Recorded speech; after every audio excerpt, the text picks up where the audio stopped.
Did you bike before? I had biked before, but not anything too serious. I did a triathlon maybe about a year and a half ago, and that was the first time I did any kind of biking really for competitive purposes.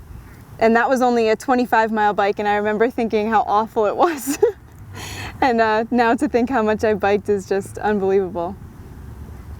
How did you physically prepare for the test? For the whole trip? I pretty much just kicked up my normal fitness schedule. I like to go to the gym pretty regularly, and when I decided to make this trip, then I knew I was going to have to do more weight training than I had previously, or more endurance training. So I would spend probably about 2 to 3 hours at the gym over the winter, and then once the weather got warm enough, then I was just outside on my bike before school, after school, long trips on the weekends, just to make sure that I was comfortable with my bike and on the roads. How many people have been involved in preparing? Oh wow, I can't even count. There's just endless support from Notre Dame faculty and staff to different families and friends that have helped me, even just planning what to pack or silly things like that. But so many people. We've had 8 drivers driving the vehicle ever since I started, and that was friends, family, co-workers, just wonderful, wonderful people. People at home. I didn't even hear what he said. We've had people at home calling the different parishes along the route and explaining what was going on, and hopefully having a place for us to stay or a meal. There's just so many people that were involved with the process that I can't even begin to count how many there really were. What is the most memorable day? Most memorable day? Well, I think the most memorable right now, unfortunately, are the bad days. The most memorable day was definitely the 115-degree weather in Brawley, California, crossing the California desert, 90-mile day. It was awful. We were stopped by a police officer twice, and the police officer told me to stop and take a break. That was definitely, I think, the most memorable day, but only because I remembered how bad it was. But I think there are just so many wonderful experiences that I can't even pick one. Just meeting the different people and seeing the different parishes and the different sceneries. Riding through Arizona was probably the most gorgeous area, and then the Rockies in Colorado. Everything has been so memorable that it's very hard to pick just one or even 2 places to think about.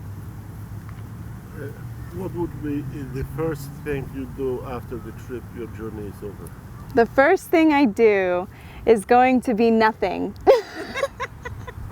I can't wait to sit around and just lounge and not have to worry about time, and waking up early for maybe a week and jumping in my pool, maybe evening out some tan lines.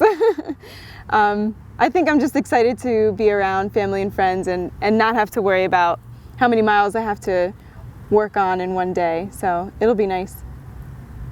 You are a few days away from the end of your journey. What is on your mind right now? Are you proud of yourself? I am, especially at the beginning of the trip. Those first 3 days that were so bad, I really didn't think I was going to make it through. And now that I'm so close to the end and so close to the finish, then I'm just trying to, I keep thinking, like, how am I going to react when I finish? And I really have no idea. I don't know if I'm going to be crying, or if I'm going to be laughing, or if I'm just going to be happy to be done, fall off the bike. I don't know. I keep imagining myself tripping right at the end, just falling before I reach the water. I'm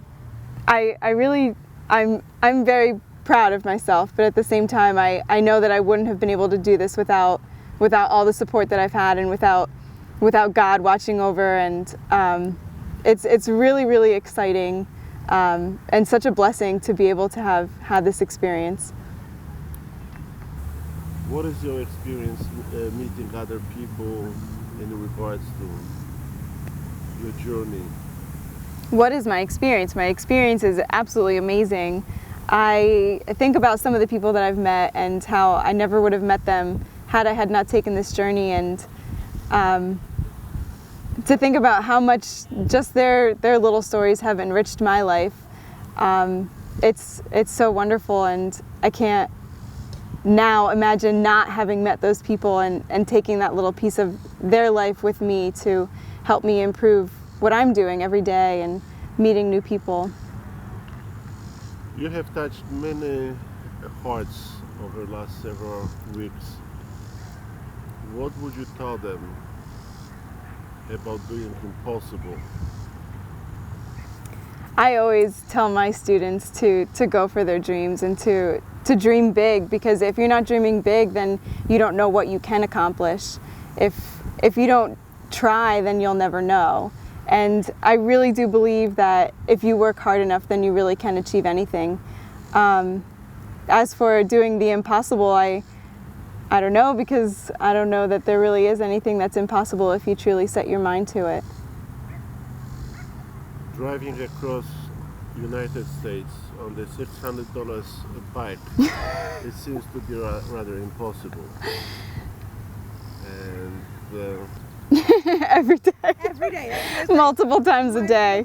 Multiple times a day. Every day there's some kind of hurdle that I have to cross, whether it's a patch of gravel that comes out of nowhere and all of a sudden I'm skidding, or a truck that comes out of nowhere, and every moment it's like I clench on my bike and I'm just like, God, what am I doing?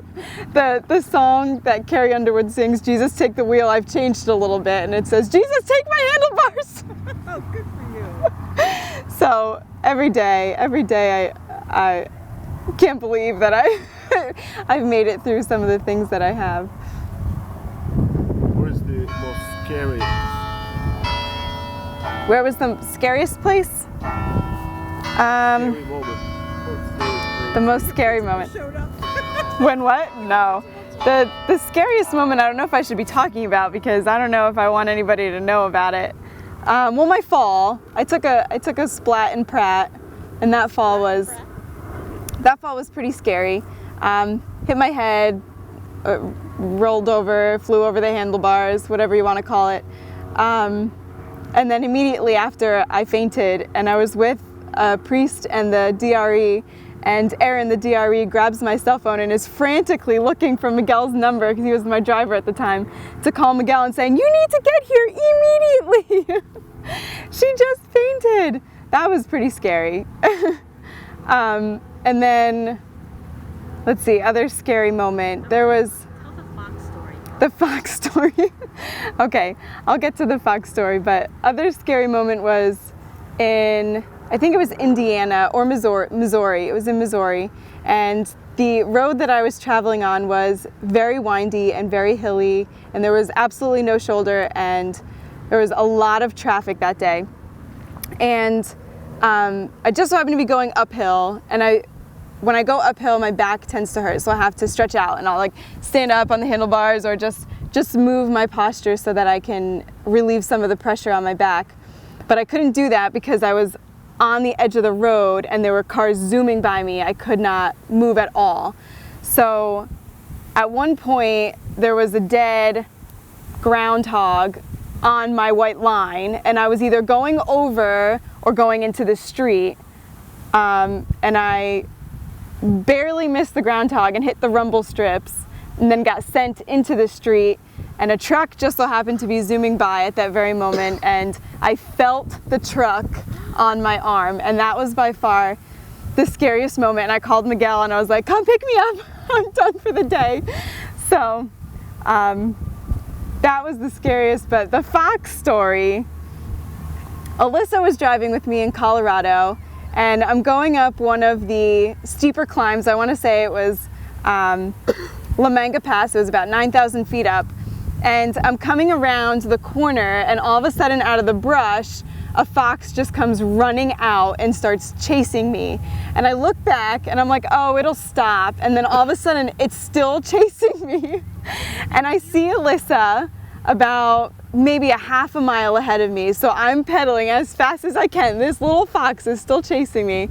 And I see Alyssa and I'm like, Alyssa, fox! Like waving my hands, and she's like, Was the fox snipping at you? I don't know what it was doing. I was too busy pedaling really, really hard. And I was already going uphill, so I had no energy. And I get to Alyssa and I like jump in the van, and Alyssa's still outside of the van trying to take a picture of the fox. I was like, Alyssa, just get in the van. Eventually it stopped chasing me and then it disappeared. So we never did get a good picture of the fox, but So we're not sure if they're that was a scary but mostly funny story, more than scary. But Why are you doing this? why am I doing this? Coast to Coast for Catholic Schools came up, I don't know. Like I said, it started as a dream, that it was something that I wanted to do. I wanted to bike or run across the country. And then as I thought about it more, I couldn't imagine doing something like that and doing it for myself. It just didn't make sense. I needed something to motivate me, something to keep me going when I didn't want to go anymore, or help me get myself across the country. And that's when Catholic schools came into mind. Catholic school is so important to me. It's something that I grew up with, going through elementary, high school, and even university, to a Jesuit university. It's something that I think is important with an education, and it's something that I think if a family would like to do, that they should be able to. And I think Catholic education just came up as the best opportunity to help raise awareness, because more people need to know about our schools, and to raise money for a scholarship so that more students can attend our schools. So it was kind of a three-way deal. I got to fulfill one of my dreams, and raising awareness and raising money for Catholic education. How does the experience change you as a teacher? Ooh, well, I talk about my experiences a lot in the classroom. So this is definitely one for the books that they're probably going to be hearing about for the next couple years and get really tired of. But I think just in passing and meeting the different churches and meeting the other people that have had their own Catholic schools, and whether their school closed, and knowing how that affected their families and the students, or their school is thriving and enrollment is going up every year, it's something that I'll be able to relate more to my students and to use in the classroom as like I said, you can do anything, you can accomplish anything that you set your mind to. This is something that so many people had told me, you're never going to make it. And as soon as I started, I almost felt that way. But I mean, with God's help and with your support, anything is possible.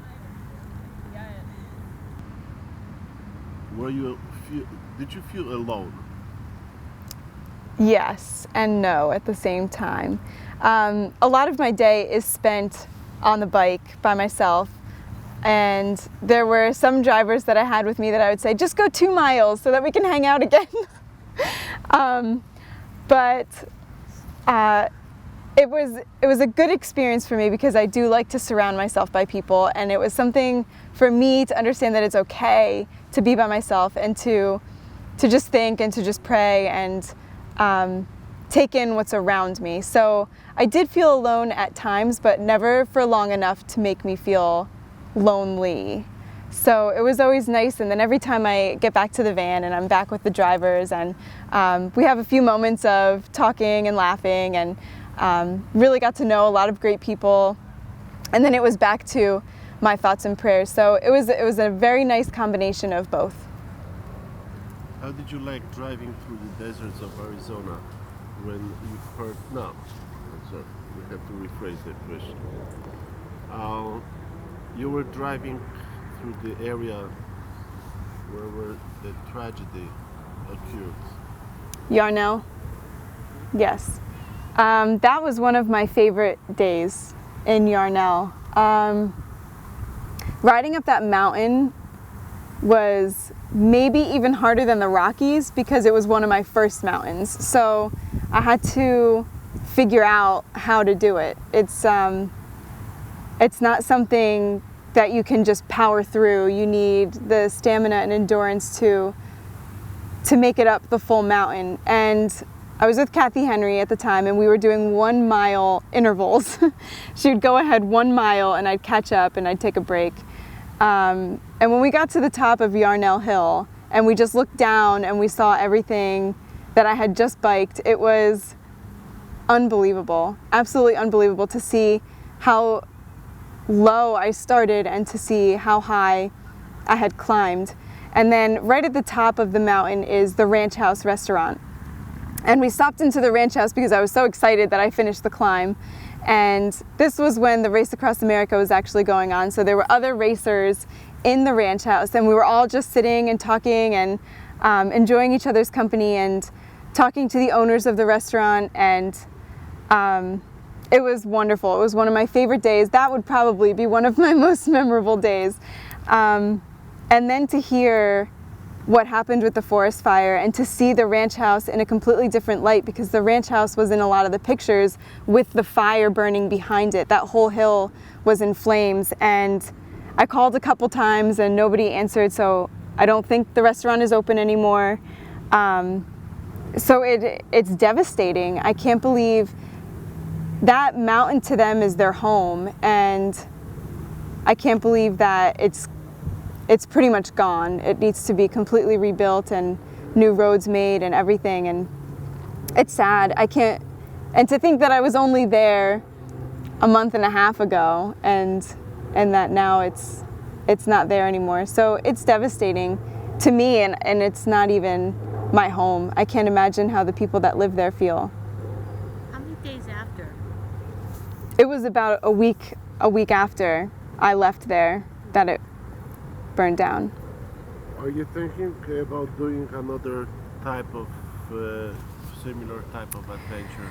I'm always thinking about different adventures that I can do. I don't know about something to this extent. Do you have a bucket list? I do have a bucket list, and there's plenty of things on my bucket list, and I think an Ironman is on there, so maybe one day I'll be completing an Ironman, but I don't know. That's something that I think I would have to think about a little bit more. A lot of young people will hear that interview. What would you tell them? You have a chance right now. Almost. See, this I'm going to have to think about, Jerry. You can't throw this question at me out of nowhere. I'll just think of them.